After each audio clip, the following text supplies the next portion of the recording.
After 11 days, at least 3 states and several hundred miles, the search for Casey and Vicky White now over, although the search for answers certainly continues after we heard brand new information today from the sheriff here in Evansville about how long they were actually in town.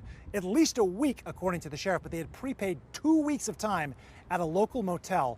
A bizarre development, given the fact that these are people that abandoned a car, were on the run, and just stayed where authorities were actually looking.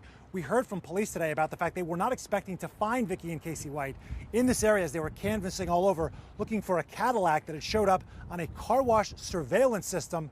Lo and behold, it was actually found at that local motel, prompting the roughly 10-minute pursuit that ended in the death of Vicky White. She appears to have taken her own life, and Casey White surrendering. However, the sheriff says it could have been far more violent and far different if they hadn't rammed their car at the end of the pursuit. Here's what the sheriff had to say. He said that he was probably going to have a shootout at the stake of both of them losing their lives.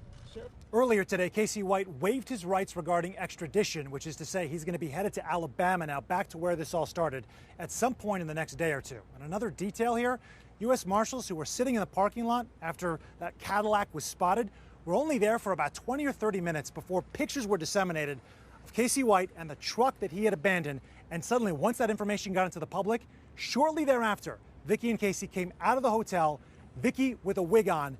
They once again tried to flee authorities, but this time they did not get away. In Evansville, Sam Brock, NBC News.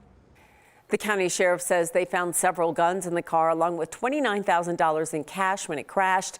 And he says that Casey White, the escaped inmate, said he planned to use the guns to have a shootout with police if the car had not crashed.